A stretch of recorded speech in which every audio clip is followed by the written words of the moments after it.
I think what's different now compared to before is like, people knew like left, moderate, right. And then generally most people individually, their minds expand and understand like, oh, there's leftist, oh, there's extreme, oh, whatever that means at this point. But I think what's interesting that it's almost like understood now that like no one understands what runs the political gamut anymore. Hello and welcome to Here in LA, Little Tokyo Edition. Today, we talk with Dee Barbadillo, a native Angeleno, a UCLA Bruin, a Filipina, and probably the friendliest activist telling cops they're bastards you'll ever meet. Well, we met her at her beautiful home in Little Tokyo and talked about what it was like for her going to an all-girls private academy, what she discovered at UCLA when she went to college, and why she goes out in the streets stirring ish up with her fellow anti-fascists. By the way, this is an equal opportunity podcast. If you are a fascist and want to tell me your story, don't be shy. I'm all ears. Plus, I know LA is diverse AF, and before this is all over, I want to hear every type of story from all the beautiful people in this beautiful city. So sit back as we hear Dee's story, just a stone throw away from City Hall in downtown LA. I am here in Little Tokyo in the beautiful apartment of Dee. How do you say your last name? Barbadillo. Barbadillo. That's easy to say. It is easy. Are there lots of Barbadillos in LA? No, there are not actually. There's a lot in the Bay Area, but not so much in LA. And so you are Filipino, Filipino American, born in... I was born in Culver City. Nice. Yeah, so not that far from here. Where'd you go to high school? I went to high school in Notre Dame Academy. I think the full name is Notre Dame Academy Girls High School. Like, they need to make sure you know. It's a weird thing. This is Westwood area? It is on Overland off the 10 freeway. So West LA, right in the middle of West LA. On the way to Westwood. All-girls school. All-girls school, Catholic school. Was it what we think it is? You know what? I have no idea what people think it is. When I was in high school, everyone thought it was like, I can only imagine there are so many versions of this, some that are probably not, rated R, some that are rated R at best. But I actually liked it. Like at the time, you just wonder why they did this to us. But now that I look back, I think it made me a little bit more outspoken, a little bit less aware, for better and for worse, of what it meant to have to compete with guys. Yeah, it just... And one of them is that guys will talk over girls in school. When I got to college and I was in sections, they would say, oh, did you go to an all-girls school? I can tell. What do you mean you can tell? Like, you don't notice if someone's trying to dominate a conversation, especially the men. I was like, oh, I thought we were all students here, right? So I had no concept that my gender meant something in a classroom of all places. So a young woman who went to an all-girls school, when they get into college, they will be more likely to not be spoken over by dudes? I don't think it's that per se, but I do think that there's less intimidation, I think, when you see folks, because you never had that as a barrier. What was dating like at a all-girls school? People think that, oh, no, you're at an all-girls school. What does that mean? But I think if you look in the LA area, for every all-girls Catholic school, because naturally we get paired with the all-boys Catholic schools, if you're straight, there's 2-to-1 odds, because there's, like, for every all-girls school, there's a bajillion all-boys schools. And we all went to elementary school with, like, our guy friends. So, you end up staying friends with them, and they are... who knows where. Some went to co-ed school, some went to boys school. So your network was actually pretty big. And if you were not hetero, well, I mean, at the time I was in high school, you were not in all-girls school. And if you can have that conversation with somebody, then they're right there. Yeah. So you saw a little bit more lesbian hookups than at a regular school? I think it's because a lot of all-girls school, they try to encourage those like open conversations and those, like, and they try, well, more so in the like, talk to your fellow girls, talk to your fellow women, and and if dating comes up, I think, I was lucky. I'm first of all, let me just preface that I was born in '86, so when I was in high school, it wasn't as, I mean, now it's awesome, but it wasn't as often that you saw people have the conversation, but it was the beginning of people having that conversation openly. So Yeah. yeah. What was the boys' school that was your Loyola High School. Yeah, it's right there. Why do you say that with a sigh? I mean, we jokingly used to call them Boyola, and I'm pretty sure I'm pretty sure some guys who went there jokingly call it Boyola, but yeah, they were an all boys school. Their campus was huge. It looked like, I'm pretty sure they used the facade for, when they film in LA for prep schools or something like that. But yeah, I mean, for me, Boyola was where all my guy friends went to school, so I was never really fazed by it. But explain to me how, because when I was a teenager, it's all about the girls. If you're a boy, right? Yeah. So were you texting with them? Was there DMs you were sliding into? Wow, God, DMs were not around yet. I'm just aging myself. No, the thing was, like I said, there were so many social activities, and I do actually kind of like this, is that, Loyola, we went to an all-girls school. We didn't have a football team. So if you wanted to go to a football game, you went to the boys' school's football game. So we went to Loyola's football game. And I think there were even some girls from my high school that were cheerleaders for Loyola because they don't have cheerleaders. Well, they didn't have male cheerleaders, so they got girl cheerleaders. Yeah, so you know what? I was sort of a nerd. I was definitely, I was the student council type. I was the National Honor Society type. But, my guy friends just went to different all-boys schools, and so we would just go to their dances or go to their proms or I'm trying to figure out, how did you guys connect to go to those dances? Well, like I said, it's because sometimes it's just sort of those, it sounds weird, but it's almost the same way people would go to a bar now and meet a bunch of strangers. You go to another all boys school's dance. You could know no one there, but you went because they would drop off the flyers at your school, right? So, yeah. And gosh, looking back, guy schools had so many different ploys when I was in high school. One school, which one was it? I can't remember.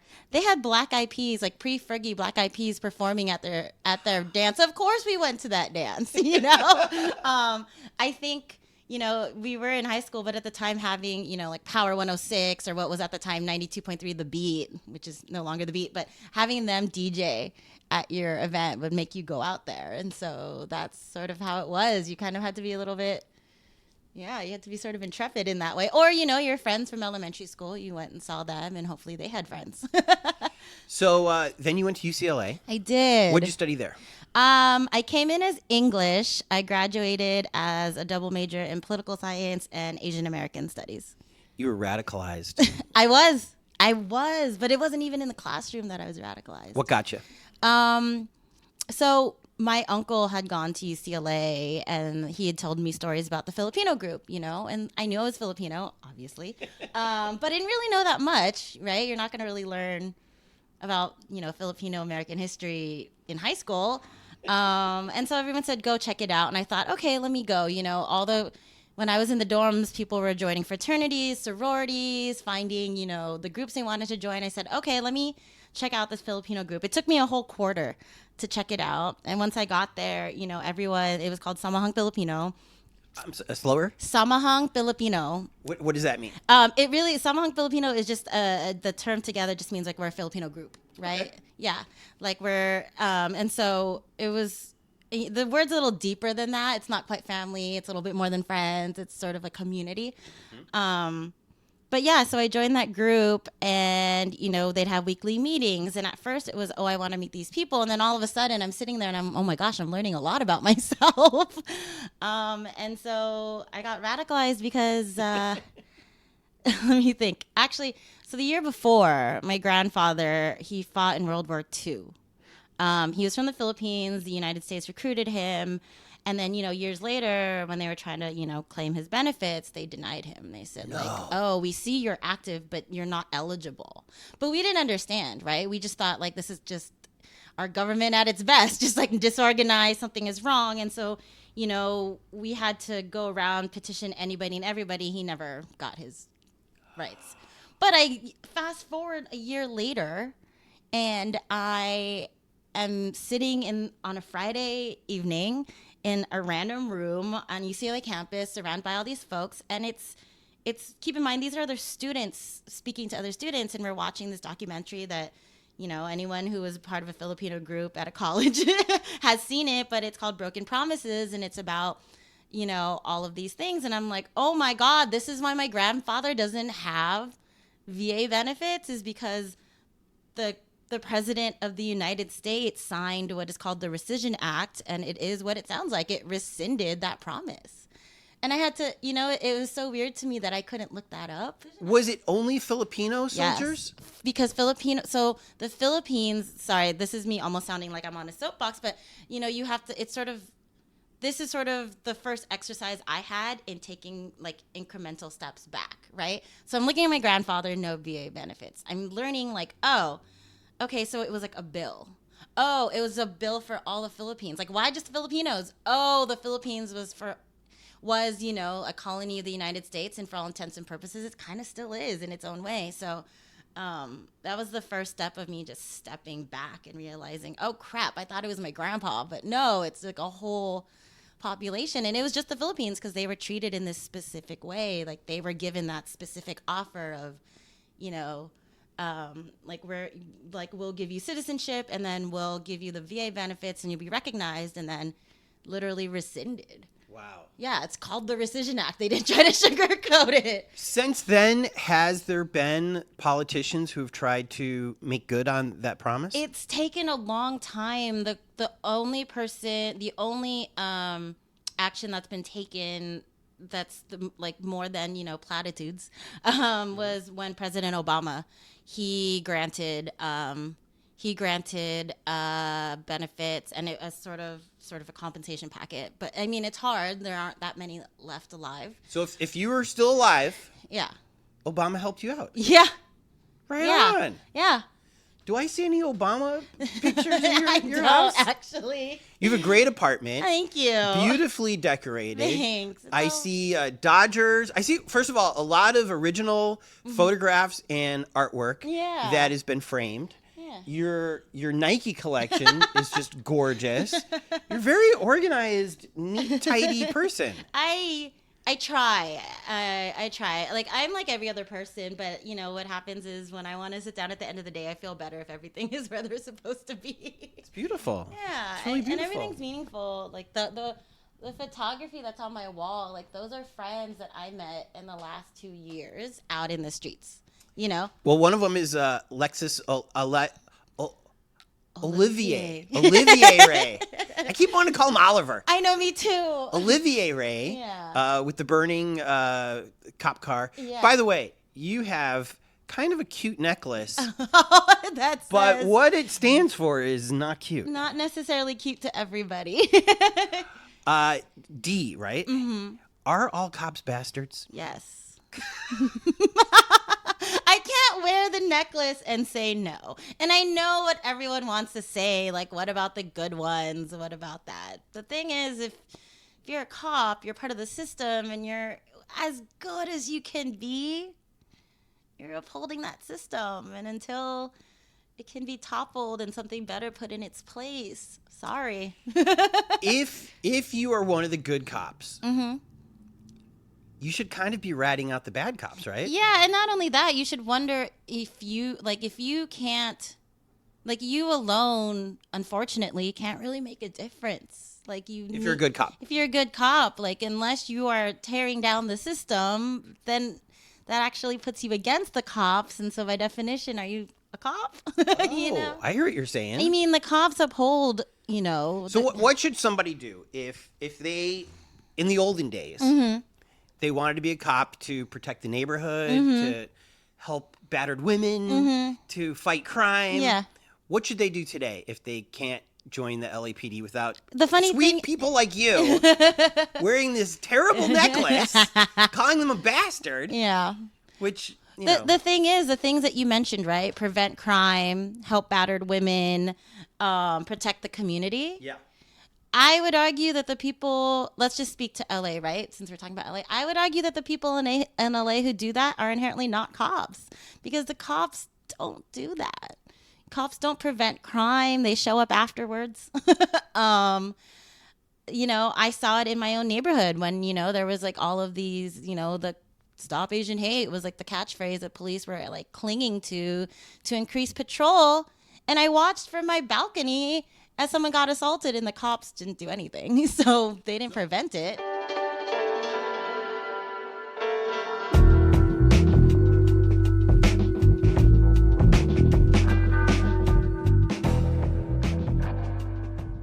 So here we are in Little Tokyo.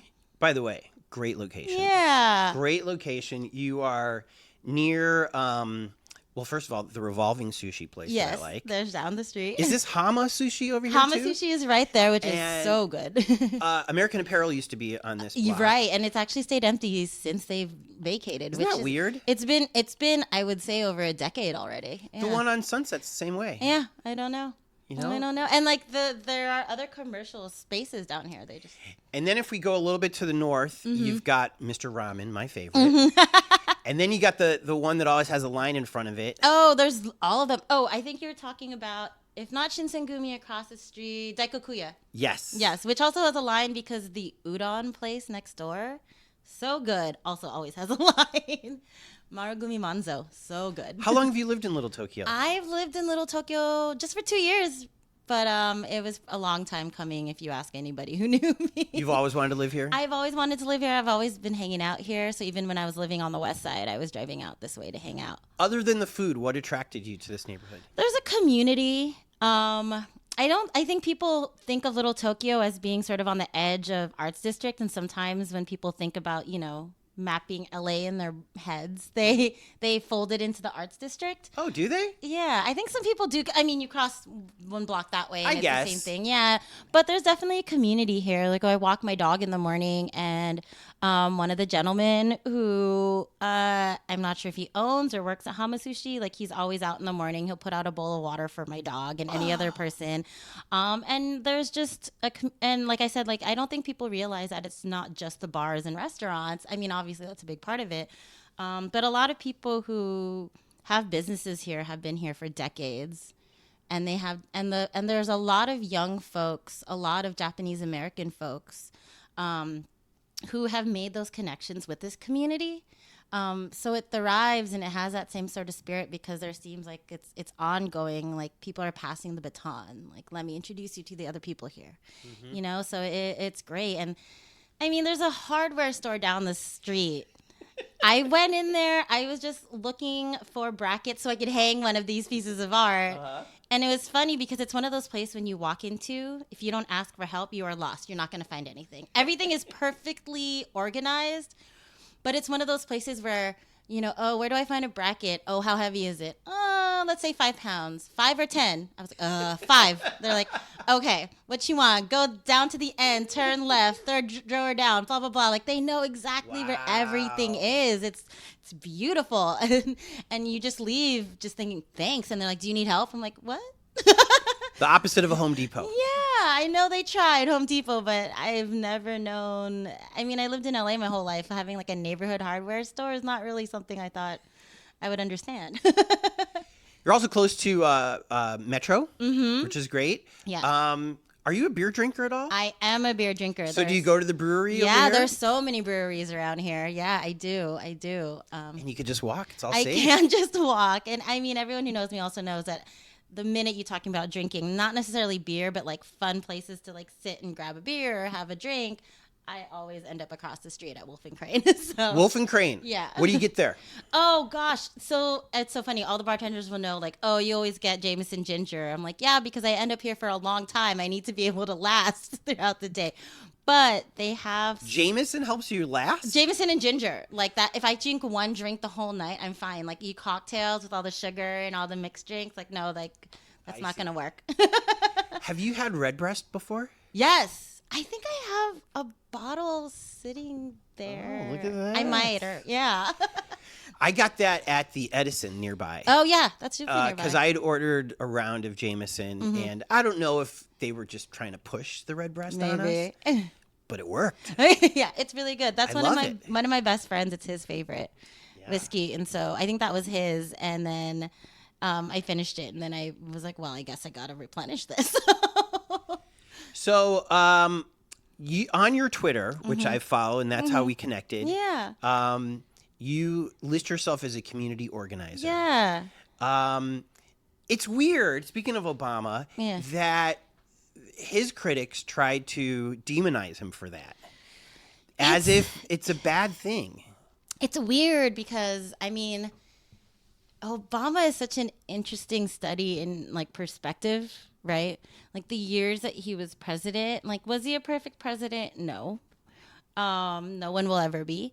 I'm not. He didn't legalize weed. Yeah, exactly. And I'm not even gonna say that he was the closest to it. That's also a platitude. I just think it's super interesting because in the moment it felt like a different era. And then, the Trump era was immediately after, and now we're in the post-Trump era. I can't even call it the Biden era. It's more the post-Trump era. I think that's accurate. And it's just sort of, the criticisms of him come from all directions now, right? At first it was like, ooh, community organizer. Like, what does that even mean? What does it mean to you? To me, I know some people say like, oh, you're an activist. And by definition, yes, I am. But I think community organizer, because an activist feels, this is to me, I'm not saying anyone who labels himself an activist is such, but to me, activist feels like you can do that by yourself, right? If you get a good enough platform in any sort of way, you can do that by yourself. Community organizing is, again, this is something I learned in college and I've tried to maintain till now, is just you're not alone. You're uplifting people who know better than you. You're also uplifting people who don't have a voice, but also understanding that like you don't get credit for uplifting somebody. It just so happens that you work with that person and give them the platform, because who am I to speak on something, like I've lived a life that for all intents and purposes is more privileged than the next. So I can't just say that like because I say it that it's meaningful. Like that's useless. Like I don't want to take someone's experience and speak to it. I would prefer if I can help bolster someone who knows what they're doing and knows what they're saying and figure out how more people can hear about them. Well, one thing I noticed during the Black Lives Matter summer, whatever you want to call Yeah. that, was we needed organizers because there was all this energy. Right. And if not for organization, it would have, who knows what it would have been bad. Yeah. Probably. People would have, I think, looted more and caused more trouble. Yeah. But especially in Hollywood where I live, when those people organized in front of the Laugh Factory, I think. Right. I think and- that was a group called Black Women Lead. Yeah. And places like that, the organizers were able to build relationships with the store owners, with the cops. Yeah. And then the crowds could come to it and everybody was safe. Yeah. And everything was cool. So I think you do need a handful of people who do feel comfortable working among the red tape. Right. And also the organizing isn't necessarily just, amplifying voices. There was so much energy, right? In 2020, that summer, there was so much energy, but no one knows what to do with that energy. And it could be channeled in so many different ways, but sometimes in the most basic level, you wanted to find someone who understood what you believed in, right? This was a time when people were fighting with their friends, fighting with their family, fighting with their loved ones because they were trying to articulate what they were feeling, and somebody is not quite seeing it, not quite understanding it, or maybe just blatantly doesn't agree. And so community organizing is sometimes just putting together like-minded people and trying to build on that. Like, okay, we all believe the same thing. We have that out of the way, which is the hardest thing sometimes. Now that we have this base, like now what do we do? Right? Which brings me to the Stop Asian Hate. Because that one to me kind of came out of left field. Did it? And maybe because I'm black and I've always looked at cops beating up black people as a normal thing. Yeah. As sad as that is to say. No. Yeah. I guess I just was never aware of Asian violence. I think it's interesting because there's always been some sort of Asian violence, but I think it was like there's been a history of it in the United States, actually. But I think seeing it on an individual level was definitely like this wave of hate of it's odd. Like there's been incidences in American history but they seem so quote unquote like clear cut. Not that they're clear cut in the sense like there's Vincent Chin, right? He was in Detroit, he was Chinese, he was attacked, and you knew he was attacked because the people thought he was Japanese, and at the time they thought he was taking their jobs. Like, it's not that the fact that it makes sense makes it any better, but you can sort of point to what led to what, right? Now you're just seeing this onslaught, and it's weird because the victims by and large have been elderly. Like, who attacks the elderly? Let alone like immigrant elderly, and in places where they're not out of place. You know, an Asian grandmother or grandfather in the Bay Area is not out of place, right? There's a huge Asian population. And then in Atlanta, when that happened, it's like the Asian women were attacked in their business. So it's just jarring. And I think what's happening is like people think like, oh my gosh, like, okay, so now people are attacking like Black people, brown people, and Asian people. And it's like, well, these things have been happening. It's just getting highlighted so much more now. And yeah, and the phrase "Stop Asian Hate," like it's always that I've always had an interesting relationship with that phrase. It's not my favorite. Well, how come? It's not my favorite because it disconnects the violence that happens against the Asian community from the violence that happens against other communities of color. Like, it's not disconnected. Just because it's not the same perpetrator doesn't mean that it's not the same sort of hate. Like, it doesn't come, you know, like white supremacy is a thing. And it affects all. And just because some people take it out on Asian people versus Black people versus brown people versus indigenous people, well, it's the same sort of hate. And I don't like disconnecting that. Let's go back to the cops real quick. Mm-hmm. I become mayor. Mm-hmm. I name you police chief. Oh, God. Oh, no. I don't want to be number one bastard. Because I want to make sure that my Asian brothers and sisters in LA are protected. Right. What's the best way that the police could protect Asian people right now? You know, what's funny is that it's not singling out Asian people. Because it's funny because the number, like, you know, the number one affected demographic right now are like Black and brown folks in communities in South LA and communities that are actually covered by the sheriffs as well. But you don't see them singling out like, how do we make this better? Right? Like, you don't see that happening. In fact, the opposite. Because Yeah. Black Lives Matter was singling out. Yeah, and you don't see the police just sort of double down on like, no, we don't, and that's the best they got. I was like, They kind of did double down on Yeah. it. This Lexus picture of the car burning on Fairfax was because when demonstrators went out there to the Fairfax district, the police assaulted the protesters. I was there, and the police didn't just assault them. They sent Metro, and Metro is the elite squad that is trained for crowd suppression. Like, they're there for First Amendment and crowd suppression. You know, like that day radicalized so many people because why were they using less than lethal weapons? Why was like they were trying to disperse everybody and they used a measly little, like they had helicopters with speakers, but they were just kind of yelling, get back, like it's ridiculous. But yeah, so I think it's one of those things where when it comes to like, how do you protect, the Asian community? I think in the same way you would like protect any communities, we need to figure out how communities can keep themselves safe, because cops can't be everywhere. A cop can't be everywhere, and cops honestly I don't necessarily think that cops with all their 4 months of training are actually trained to protect. I think they're trained to react. And that's one of the problems with the police system is they're trained to react. They're told they're trained you're in danger. It's you against the perpetrator, right? So if you put them in a situation where someone's being assaulted, they're not seeing, let me protect the vulnerable person.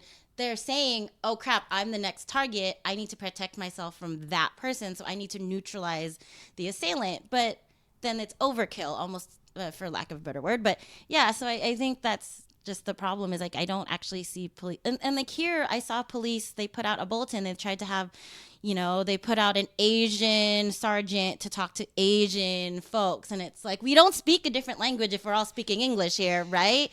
They put out their Asian sergeant to talk to Asian representatives from the community, but only certain community members. No way I was getting in that room, right? So what do you mean, why? They know who I am. They're not going to let me in there. You're an agitator. Yeah, by just existing. You know, like I don't like anyone who's ever seen me out on the front lines knows that like if I ever talk to a cop, it's like, what are you doing? Like clarifying, like, are you dispersing us? Are you detaining us? You know, like I'm not the person that's just like going off in someone's face, like obscenities. I am in my head, but out loud, that's not me. I'm not the like, fuck you, like whatever. Well, you're Filipino, right? Yeah. I mean, Yeah. people might criticize my podcast because I do stereotype people. Yeah. But I think I have the sweet stereotype. The Filipinos are the nicest people in the whole friggin' world. We try. Like you and like the Swedes, right? Us and the Swedes, that's such an interesting combo. I mean, I haven't been to Manila, but I have been to Sweden. Yeah. And they did my laundry in the middle of the night. I can imagine that. Well, I'll put it this way. All the Filipinos that I've met have been ridiculously nice. I do think that there's and so Yeah. a Filipino activist Yeah, that's true. is probably the most polite person on the street, right? I mean, I am yelling and I am loud, and I know there's a lot of LAPD who can recognize me at this point and they are not happy when they see me, but I do think that you are right in the sense that like in the end, like I'm a 5'4", like what they see like Asian girl, right? I'm wearing a mask. I've been mistaken maybe for Latina, but either way, like I'm just a 5'4" girl, and they're like not really worried about me all that much. They shouldn't be. They shouldn't be. I mean, clearly a few were because I've taken a few, you know, like rubber bullets. But like, have you really? I have. Yeah. Where were you last struck? The last place I got struck was on the side, and it was during the was it Lakers or Dodgers? Really? Dodgers. It was Dodgers. The World Series victory that Lexus got. That was from that night. that picture was taken by my friend Anthony. Were you over by LA Live?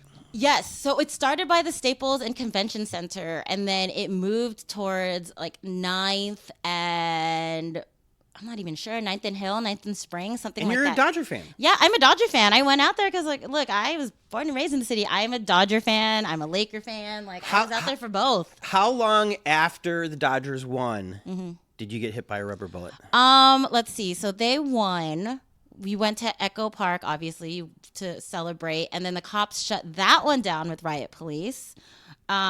Which was kind of funny to me because, you know, granted, I have a different experience of them. Like, I've seen the spicier actions where it's like, ooh, this is getting out of control, right? Things are being thrown in every direction. Cars are coming willy-nilly. Like, I've seen it.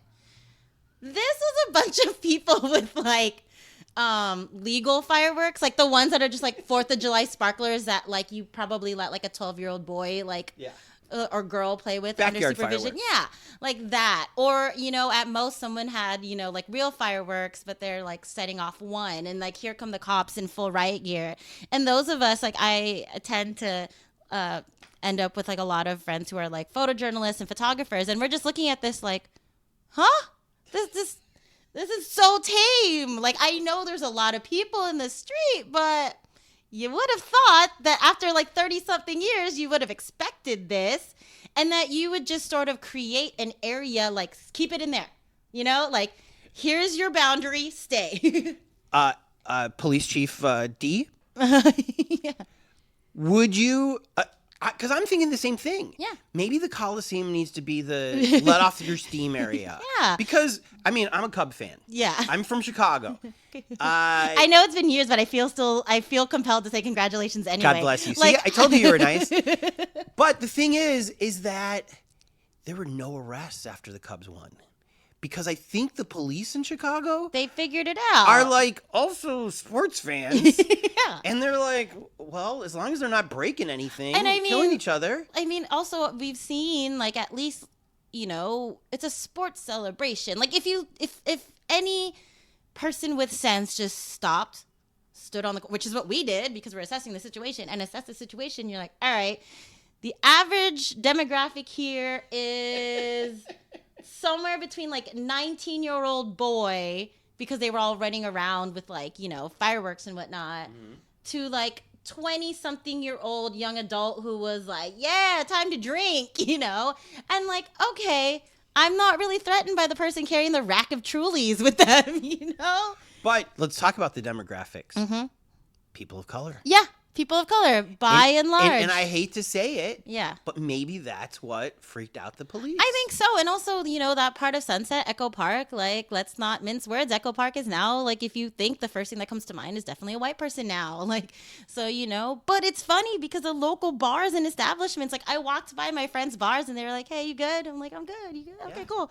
Like, there was a police line right down the street from their bar and they're like, we don't know why that's there. So anyways, if I was the mayor, I would have the Coliseum be the have fun place. Yeah. I'd have wrecked cars and baseball bats. You could bash the heck out of it. For $10 you can beat up a cop car. Yeah. And that money goes to the police that are providing security that night. But that's also not practical. Because the reason that you went to these places is because they're by your house. Because you want to celebrate, right? Like, people went to Dodger Stadium because that's where the Dodgers, they weren't playing when they won there, but that's this is the closest we get to Dodger Stadium, right? Honestly, if they just let people into the parking lot, that might have been a safe space for everyone. What are you going to break there? Yeah, Also, I wish the cops would line the sidewalks instead of the streets. Yeah. Because if you're there to protect the abandoned American Apparel store, that's how you do it. Yeah. But when you block people walking down 2nd Street or whatever it is, Sunset in Echo Park, I think that psychologically creates this dissonance that creates anger. Yeah. And suddenly it makes the police the target. And because what I saw in Chicago was the cops' backs were up against the windows of the liquor stores. Yeah. And so everybody else walked in the middle of the street and high-fived each other. Yeah, look, I know, ideally, no police, but, the way that they just sort of looked like an army that was amassed, and also because Sunset, that particular intersection, because of the slope of the hill, you can see what was essentially felt like the hordes of cops. And they weren't just, there with, helmets on, which, fine, okay, helmet. They had less than lethal weapons in the front. They had riot gear, and me, I get it. I'm more trained to see it. I'm like, why do we need all of this, right? Because if you just looked at the crowd, they're running in circles. You know what I mean?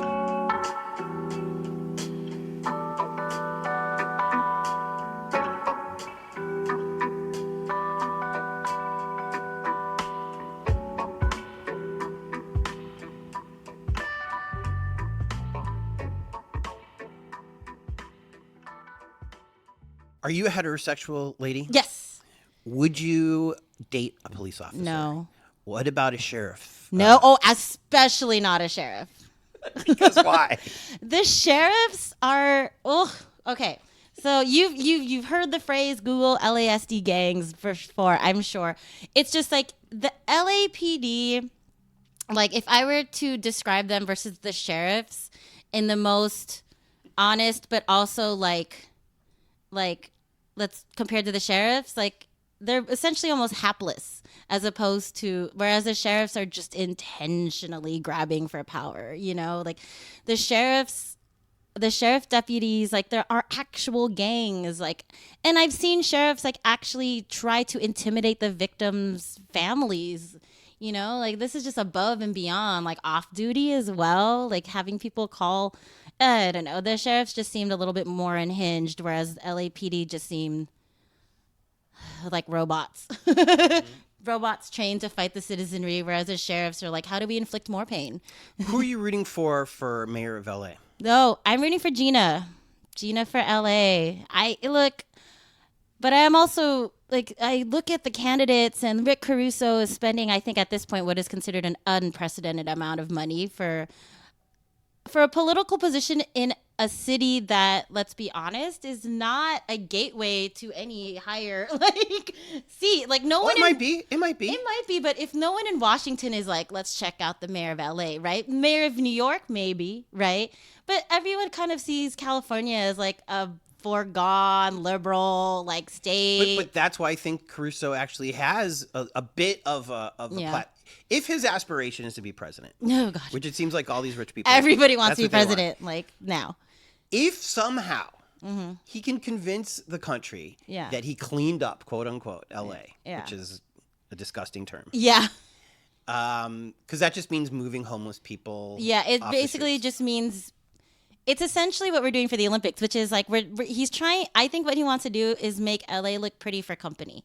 You know, like hide the things under the pillows, stash things in the closet. Like that's what he wants to do. Mm-hmm. He wants. So let's say that he can do that for 4 years. Yeah. I kind of feel like the Republican Party is kind of has a thin bench.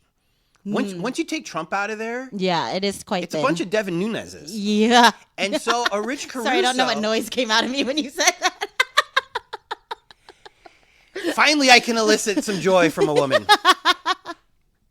But what I'm saying is, if he can just pull it off for 4 years and make it look nice, like you said, the Olympics show up. Yeah. There's no riots. Yeah. People like you behave yourselves. Oh, that's unlikely. Ain't gonna happen. but if somehow he can do it for 4 years, he's the nominee. Maybe. It's either him or the governor of Florida. Oh God.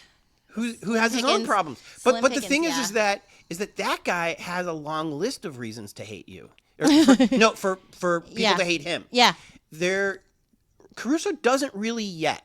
Though I do think it's starting to what is happening with Caruso are things are coming to light that we're not even surprised about, right? Like the USC Dems came out and it's like, oh, another sexual like related scandal at USC. Oops, sorry.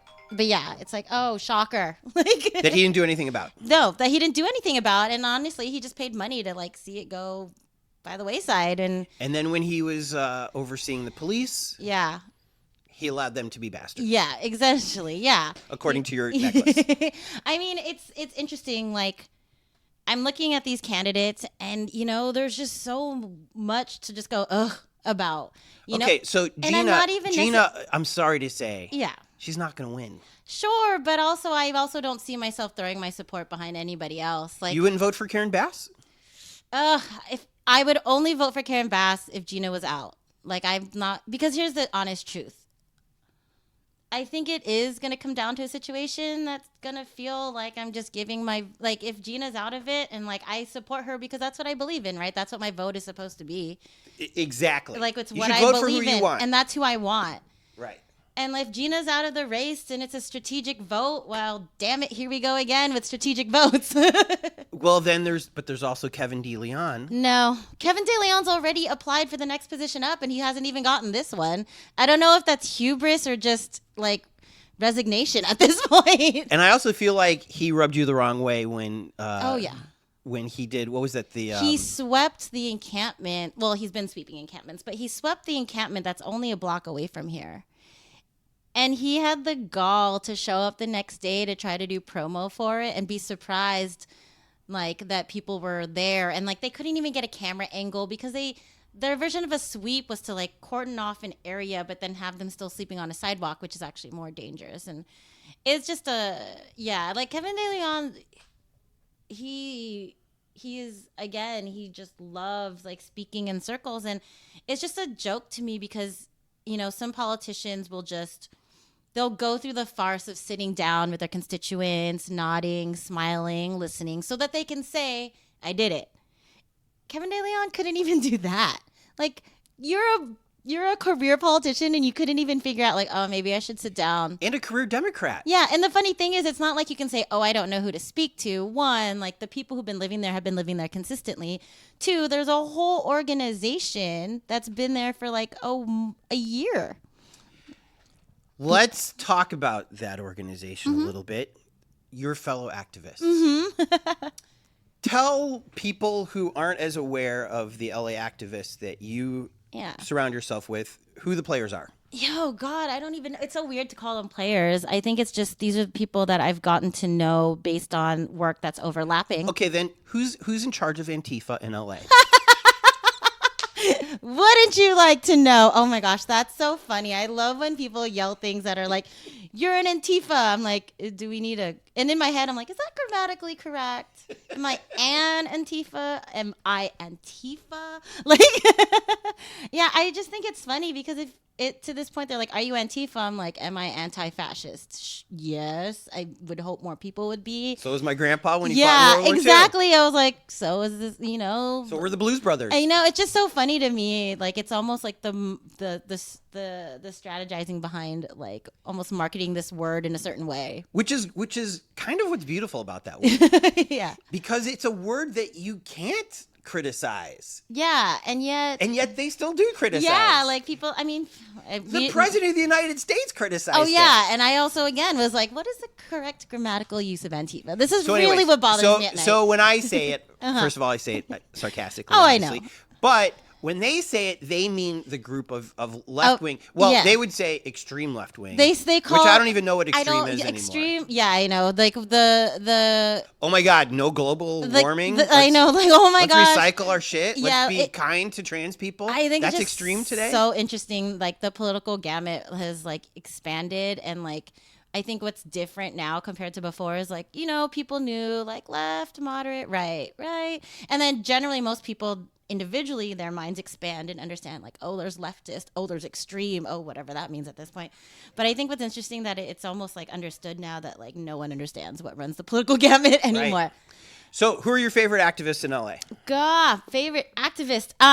Sorry, I didn't mean to cringe at the word activist, but I know what you mean. So my favorite organizers, yes, I said organizers. I work a lot with Black Lives Matter LA. I think there's just an understanding there of how to work with families. There's an understanding of, like unapologetically being abolitionist, but also understanding like there are intermediate steps, right? Like in a perfect world, we just hit delete like it's on a computer screen and we're like, cool, we did it.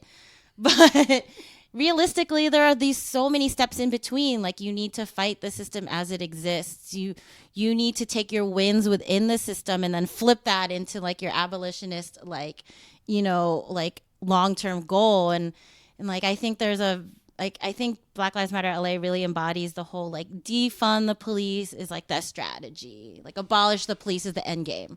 It really is. Yeah. No police. Yeah. But the thing is, when people what would you replace it the with? thing is, when you say that, it's also like when you say abolish the police, it's not like throw them into the ether and now we're like chaos, figure it out for yourselves. No, it's like once you can get rid of it, it's sort of re-envisioning like what purpose were the police supposed to solve, right? Like what was their purpose? What should be the purpose of like this entity? And it's supposed to be like keeping each other safe, right? The welfare of all. And so it's like, how do we plug in those gaps? And it doesn't have to, and I think this is what's hard is that like, I get it. It's a block for a lot of people. It's like abolish feels so absolute. But what we're saying is there are so many gaps in how people in like different communities are treated that we just want to fill that in. And if the police aren't doing it, we need to figure out what it is. And so it's, the phrase that like Dr. Melina Abdullah likes to use is like reimagine public safety. And like you have to be imaginative. Like I don't see, and that's what's hard, right? I surround myself in art, but I'm not necessarily an artist. So like, I know that we need to fill in the gap. Do I have an answer? No, but I'd like to think that like people can figure that out. During the pandemic, which seems like it's kind of fading away. Yeah. A little bit. Yeah. Fingers crossed. Yeah. During the pandemic, though, this area had lots of tents. There's lots of houseless people around here. You're a beautiful young woman, very curvy. I would say attractive to most people. I appreciate that. Did you feel safe walking these streets during the pandemic? I actually did. I would walk around. Like, I needed to get out of the house. Like, I had my dog with me. I mean, I'm realistic, right? Okay, but this dog is not going... This is not a protective dog. I meant more like he needed to walk as opposed to he would protect me. He'd more likely make friends with everybody. This is a Lhasa Apso, right? Shih Tzu. Shih Tzu, okay. Yeah. No, he's a lap dog through and through. Adorable. No, he's not going to protect me. Are you kidding me? No. I would have to pick him up and run if something were to happen. Let's be honest. So you felt safe on these streets? I did because, like, I did honestly. Like, I know that there are parts of Skid Row where there's just so much going on, but the safety wasn't that I thought like the unhoused people were going to like get me. In the end, I'm still a woman like walking around a metropolis at night, right? Like anything and any. Like will be there, but you live 3 blocks from the jail. I do, but honestly, like I've been more so, and I get it, it's a byproduct of like the work that I've done, but like I've had more cops in cars yell at me like, oh, this is where you live, and that scares me more than like the unhoused person who's just minding their own business on the street next to me. Like there are a lot of unhoused people, and yeah, sure, I'm not saying that I'm like not letting my guard down, but you know there, walk through Little Tokyo on like a Saturday night in the summer, the drunk people are scarier than the unhoused people. Because sometimes I watch them like, that's not going to work. Oh, he just fell on the floor. Yeah.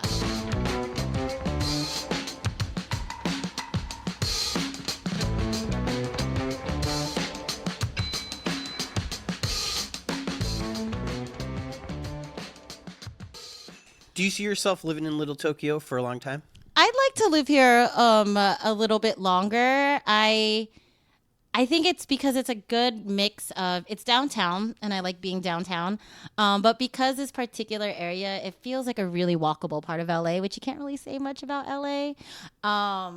Yeah, and so I've built somewhat of a community here, and it's central to a lot of my friends, and so I'd like to stay here as long as possible. When you say that you want to live downtown, what is it about downtown? I think honestly, it's not even just downtown. I really think it is like this particular like neighborhood. It's Little Tokyo. I think I like being able to walk into different restaurants and bars here and be like, hey, and they know who you are, right? I have a Cheers bar in Wolf and Crane across the street, like where everybody knows your name. And it's to me, it's centrally located in that I have friends who live in the South Bay, and so I could hop onto the freeway easy peasy. If I want to, get really good Asian food, San Gabriel Valley is like a hop, skip, and a jump away. How funny. You don't think of this area as really good Asian food? No, it is. But if I want to like even more, like, Right. and then like super authentic, and like there's a lot more room, let's say in SGV for like new places to pop up than are in, like LA, quote unquote, LA proper. Where should I go for Filipino food? Oh, ooh, that one's hard. This is why I say that. It's interesting that despite there being a whole historic Filipino town and a lot of Filipino people who live here, Filipino cuisine doesn't really make the map. It's just not on the map for several reasons, like Filipino food, if you were to make it authentically, not a lot of it looks pretty. Oh. Because like we're a third world country, and so a lot of the food are like meats and stews, and so they're all, like it doesn't necessarily look as pretty as, like other food, It's like, not about plating. yeah, it's not about necessarily nourishing. and also Filipino food is usually, cooked for like in mass to fill so you can like feed the whole family. So it doesn't need to be pretty, it just needs to be a lot. Like my worst fear would never be like, oh God, it doesn't look good. It's like, do I have enough?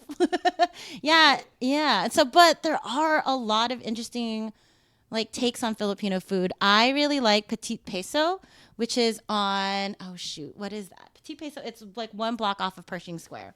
Okay.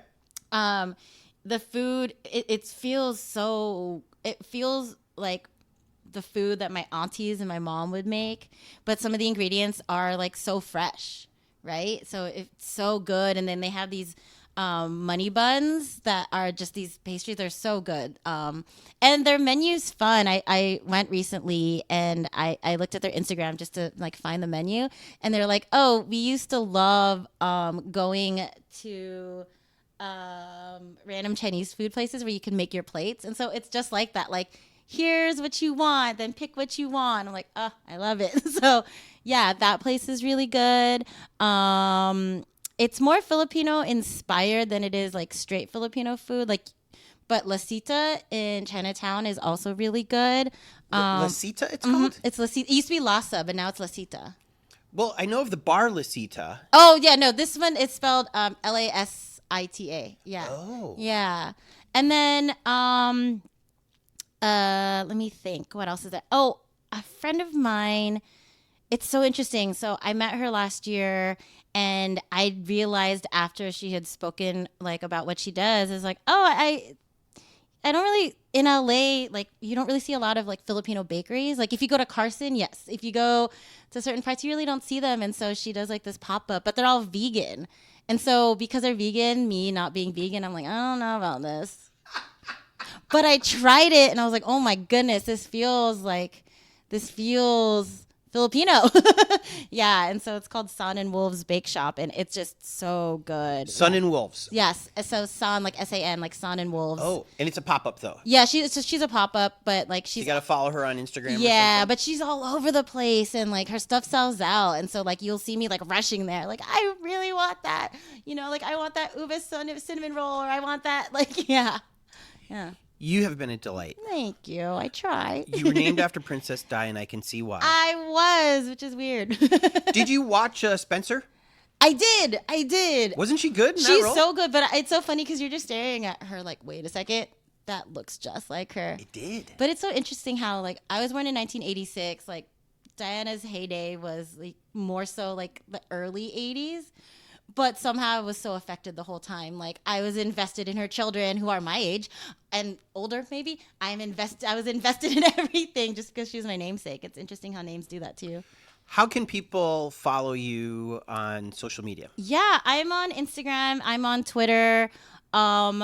My Instagram, it's so funny because I feel like there's an expectation because I label myself a community organizer that everything on my page is going to be related to community organizing. And there are, like, I like to, if I'm somewhere, I'll post about it. If there's something happening, I'll post about it. But I hate to disappoint. There's also going to be pictures of my dog and my food and who knows, a selfie every now and then.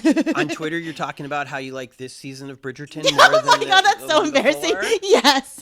I am on Twitter and sometimes I'll just like, I don't know who to tell this to. Actually, I just realized like my life can be encapsulated in the two books that are right in front of you, like L.A. Noire and Bridgerton. Oh. Yeah. Interesting. Did you go to the Bridgerton experience? I did not. I don't know if I'll watch. Pershing Square is closed. I hear it's fun, and I've had friends. It's still going on. I've had friends who say, "Yeah, I've heard it's fun." I don't think I need to be in the Regency era. I just like reading. You don't have a dress to wear. I don't think I do actually, and actually, I don't think I've worn a dress in like 2 years. So yeah, but that's so funny. The books in front of you are me. Like, sorry, that's what you're gonna get on social media. It's like LA Noire is like how the rise of LAPD. And Mickey Cohen, like as they happen at the same time. And Bridgerton is my escapism, I guess. Do you like this season better because it's an Asian woman as the... No, I like this season because obviously I thought it was awesome to see like a dark-skinned Asian woman. I'm like a medium-skinned Asian. Well, I guess for Asia's like... standards, I'm considered dark skinned, but yeah, I thought that was cool, and they incorporated her ethnicity into it. But honestly, I thought I like certain romantic tropes. I guess I like enemies to lovers. Apparently, is what they're calling it. So you didn't miss Reggae? What? The star, the lead? Shockingly, I didn't want to watch this season because I was like, why? He's not in it. Why would I watch it? And then one of my best friends, Eileen, told me, like, just turn it on. Trust me. The Viscount can get it. What? Turn it on. 2 days later. Yeah, you're right. I think it's the whole, the first season was, like, sexy but not erotic. The second season was erotic but not sexy. Oh. And I think the erotic part is harder to capture. So that's, like, more interesting to me. Any shout-outs before we let you go? Shout-outs. Oh, my goodness. I don't know what to... You know what? Now that I think about it, like when you were talking about like the art behind me, if I were going to shout anybody out, it's that the weirdest but most weird in the sense that, look, I'm 36 and I thought like I made my friends. I'll make more acquaintances. Like my community will grow, but like my people, I met them already. The universe said no. And I'm thankful for that. So like, this is just some of them, but in the time that I was on the ground, like I would go by myself as a legal observer, as just a person who wanted to be out there as an organizer. But as a legal observer, I found myself surrounded by like photojournalists and photographers because we stand in the middle of the cops and the protesters. So we're standing in the same place. And lo and behold, I made these friends and they're all photographers and they just understood, what, and so it's like, there's these photographers and they all captured everything that was happening. They captured the emotion. They like captured things that I couldn't even put into words. And then we formed a camaraderie and, you know, like maybe it was a trauma bond. Like half of us have been shot at, half of us have been hit. And it does radicalize you. And it does. It radicalizes So folks, maybe yeah. the lesson to the police is this does the opposite of what you think it's doing. Oh, yeah. I mean, there was an action the other day, and this woman was just walking by. And she's like, what's happening? Why are the police doing that? And we're like, oh, you didn't come on purpose? Like, no. Oh. Yeah, and like, so the people I was with, like, they were kind of already radicalized, but you can see that they poured it into their work. And so, like, it will be memorialized. Like, I have 140 characters, and I'm all right with that, but, like, they captured these moments. Can you give us some names? Sure. So this one is by Ashley Balderrama. This was from the very first End Police Association's action, like outside the ACLU that Black Lives Matter is doing. This is obviously Lex's piece, and honestly, that day radicalized so many Angelenos. Like there were so many people. Anthony Carrillo did that, and that was from the Dodgers celebration. And I just loved it because it was like a Kobe Bryant jersey, and like there was something about like the Dodgers won, but the crowd chanting Kobe, like LA will never forget, and anybody who knows me like love Kobe. Oh, that is by Steven. He goes by Steven, just Steven. Okay. And he captured this, I think, towards South LA. Like, if you look closely, you can even see like a plane in the distance. It's a beautiful sunset. Yeah, and if you see the plane, and if anyone who knows the area knows that like you're always gonna see a plane because that's the flight path, right? Yeah. And then he took this one during the Lakers celebration. Like, isn't that such an epic shot? Because people had those smoke cannons. Yeah. And then this person was just like chugging a Modelo.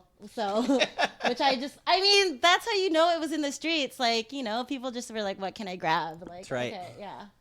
And like, they've all been out there, and like the work they do is amazing. And I don't know. But we became friends. We have a whole group chat now. If there are people sitting on the sidelines who want to be part of Antifa, whatever you want to call it. Sure. What do you call it? Honestly, I think I just call it, you know, it's funny. I use the phrase like join the community, which sounds really like hokey almost, but I say get involved. And I think people think that if you have to get involved, that you have to get involved with all issues. What's the easiest way for people to get involved with you? Me? As far as... Honestly, if people just have questions and they just want to know, or even if they don't agree with me and they're like, let's have this conversation. No. I don't want those people. Okay. I'm talking about people who do believe it. But they just don't know where to channel. They might have a Black Lives poster really, really small. They just don't know where to channel the energy. They don't know where to go. Honestly, if you were to message me on Twitter or Instagram, like I don't mind having those conversations. Great. What's your Twitter handle? My Twitter handle, it's DZ. It's spelled with so many ridiculous things. Like, okay, I want to say like I got my Twitter when it like started, and I'm pretty sure if you're gonna go back, you'll see some embarrassing tweet about how I loved Degrassi or something. I don't know, but who doesn't love Drake? I'm pretty sure at some point I was just like, oh my gosh, is Drake wheelchair Jimmy? Like that might be my first tweet. So my Twitter is DZ, so it's like at DEEEEZYY. Same for Instagram? Instagram, no, that somehow has more letters because that was taken. So you're not SEO friendly. You're not podcast I'm not friendly. Because, like I said, also my Then handle, fine. Then whoever's listening, just go to hereinla.com. Yeah. I will link it to the blog post of this interview. Yeah. So. Thank you so much for having me and into your home. thanks for coming over. Of course, it's great. Who doesn't want to be in Little Tokyo? Yeah. All right. Well, thank you and be safe. You too. Actually, we say stay dangerous. Stay dangerous. Yeah. Oh, that's a tattoo on your arm. Yeah. Stay dangerous. We got tired of everyone telling us to stay safe. I'm so glad that you corrected me. So stay dangerous. Right on. How great was D? You know who else we would watch pre-Fergie Black Eyed Peas with? Our Patreons. When you stoke us, you're saying, Tony, Jordan, here's a CD. Here's a CD player. Here's a certificate of deposit. Every donation that you hand over helps keep this insane project a-rolling. And trust me, right now we could use some donations, so if you're sitting on some, hand it over. Shout out to our Patreons, Nancy Rommelman, Sean Atlow, Matt Mills, Sean Wallace, Greg and Molly, Janie Taylor, Mark Johnson, Kira Ann, Barney Granke, Ben Welch, Henry Furman, Jen Adams, The Lonely Chair, Trevor Wilson, Bree Wild, and Dougie Gyro. Want to hear your name at the end of next week's show? Ooh, I'm out of breath. Just go to patreon.com/hereinla and give till it hurts. Also, shout out to our Angelinos. To be an Angeleno, all you gotta do is PayPal us $25 or more, and we will list you on the Here in LA website. I'll tell you what, it's gonna be done pretty soon. Here's what I'm gonna do. On the 4th of July, we're gonna have a special episode, and then for a week, I'm going to lock myself in the basement and try to finish this website. We've been talking about it. Mark Johnson's been sweating on it. It's got to happen, and when it happens, we're going to do something a little special for all of you out there, and you're going to like it. So anyhow, the Angelinos will have a space on that website, and it's going to be great. The Angelinos will be given a number to denote how early you got in to make this dream come alive. For example, Angeleno number 1 is Allie Miller, 2, George Wright, 3, Rita Joanne, 4, Jason Sutter, 5, Grant Houghton, 6, Rob Baker, 7, Kev Cheng, and 8 is Brenda Garcia, and 9 is John Griffiths. Just PayPal your hard-earned cash to busblog@gmail.com. Want to support us, but you just spend all your savings on a gold necklace that says AHILAPAA? All Here in LA podcasts are awesome. You can still help. Post your favorite episode on your Facebook. Ooh. Oh my God, post 2. You know, I still don't think anybody's posted 2 in the same week. But, you know, the night is young. Tweet something nice about us. Anytime you see me tweet about an episode, retweet it. It helps the algo. And for God's sake, tell your friends. Tell them how Here in LA is spelled, and that it's on Apple Podcasts and Google and Spotify. Here in LA is produced by myself, Tony Pierce, and a man who won't say no to a hot bowl of Mr. Ramen, Jordan Katz. Editing, mixing, and music supervision by Jordan Katz. Songs by Oregon and Jordan Katz. Special thanks to Cindy for creating the logo, Jen for inspiring this, and all of our veterans, no matter which country they originally came from. Thank you for fighting for us, and I'm sorry that some people are dirty liars. You deserve better.